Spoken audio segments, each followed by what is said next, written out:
வணக்கம் மக்களே, welcome to the venture show. இன்னைக்கு ஷோல நம்ம பார்க்க போகிறது கப்பு பிலிப்பின நடுவே அப்படின்ற ஒரு கன்னட மூவியோட ரிவ்யூ. இந்த படம் பார்த்தீங்கன்னா பிரைமில் தமிழ் டப்பிங்கோட அவைலபிளாக இருக்குது. இந்த படம் ஒரு ஹாரர் த்ரில்லர் அப்படின்ற மாதிரி எடுத்திருப்பாங்க. அதாவது தேவகிரி அப்படின்னு சொல்லப்படுற ஒரு பகுதியில் பேய்களோட நடமாட்டம் இருக்குது அப்படின்ற தீமில் இந்த கதையை அமைச்சிருப்பாங்க. ஆக்சுவலாக அந்த பகுதியில் 2010 ஒரு சம்பவம் நடக்கிற மாதிரி காட்டியிருப்பாங்க. 2 திருடர்கள் கொள்ளையடிச்சிட்டு ரிட்டர்ன் ஆகும்போது மர்மமான முறையில் இறந்து போகிறாங்க. அப்படியே கட் பண்ணால் ப்ரெசென்ட்டில் அந்த பகுதியில் நைட்டு நேரங்களில் பேய் நடமாடுது. அங்கே போகிறவங்களெல்லாம் விரட்டி அடிக்குது, இல்லை கொலை பண்ணுது அப்படின்ற மாதிரியான ஒரு விஷயம் ஓடிட்டு இருக்கு. ஸோ இதை கண்டுபிடிக்கிறதுக்காக ஒரு யூடியூபர் கேங் வந்து அங்கே வராங்க.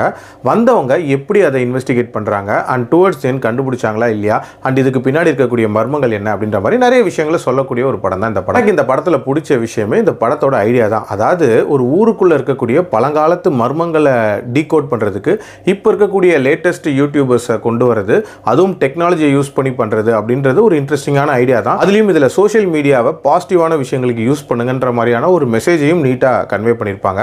பட் இந்த படத்தை எக்ஸிக்யூட் பண்ண விதம் இருக்குல்ல, ரொம்ப ரொம்ப புவர் அப்படின்னே சொல்லுவேன். ஃபர்ஸ்ட் திங், அந்த யூடியூபர்ஸோட இன்ட்ரடக்ஷன், அவங்க பண்ணக்கூடிய சம்பவங்கள், என்ன மாதிரியான விஷயங்களை அவங்க ஹேண்டில் பண்ணுறாங்கிறதுக்கு சின்ன சீன்ஸ்லாம் காட்டியிருப்பாங்க. அது எதுவுமே பெரிய லெவலில் ஒரு இம்பாக்டை கிரியேட் பண்ணவே இல்லை. ஸோ இவங்க தான் இந்த கேஸை எடுக்க போகிறாங்க அப்படின்னும் போது சரி இதில் என்ன பண்ண போகிறாங்க அப்படின்னு எதிர்பார்த்துட்டு இருந்தால் இந்த கேஸ்லையுமே பெரிய லெவலில் யோசிச்சுலாம் சால்வ் பண்ணுற மாதிரி காட்டியிருக்க மாட்டாங்க. அண்ட் ரொம்ப ரொம்ப ப்ரெடிக்டபிளாக இருந்துச்சு. உதாரணத்துக்கு இந்த யூடியூபர்ஸ் ஊருக்குள்ளே வராங்க அப்படின்னு சொல்லிட்டு ஒருத்தர்கிட்ட ஹெல்ப் கேட்பாங்க. அண்ட் அவர் வந்து மர்மமான முறையில் இறந்து போயிருப்பார். அந்த கொலையை பண்ணது யாராக இருக்கும் அப்படின்றத நம்ம ரொம்ப ஈஸியாகவே கெஸ் பண்ணிடலாம். ஏன்னா அந்த மாதிரியான ஒரு ட்விஸ்ட் தான் வச்சிருப்பாங்க. இன்ஃபேக்ட் அந்த தேவகிரி பகுதியில் இருக்கக்கூடிய மர்மங்களுக்கு பின்னாடி இருக்கக்கூடியது யாருங்கிறத கூட நம்ம ரொம்ப ஈஸியாகவே ப்ரெடிக்ட் பண்ணிடலாம். அந்த அளவுக்கு தான் இருந்துச்சு. இந்த ஹாரர் ஜென்ரேஷன் அப்படின்றதுமே வந்து அந்த அளவுக்கு பரபரப்பாக இல்லை. ஒரு சில சம்பவங்கள் மட்டும் தான் கொஞ்சம் இன்ட்ரெஸ்டிங்காக இருந்துச்சு அப்படின்னே சொல்லலாம். ஓவரால் ஒரு பிலோ ஆவரேஜான ஒரு த்ரில்லர் தான். என்னோட ரேட்டிங் இந்த படத்துக்கு 2.2 out of 5. டைம் இருந்தால் பாருங்கள், எல்லாம் ஸ்கிப் பண்ணிக்கோங்க. அடல் கண்டென்ட்லாம் பெருசாக இல்லை. மீண்டும் அடுத்த விமர்சனத்தில் சந்திக்கிறேன்.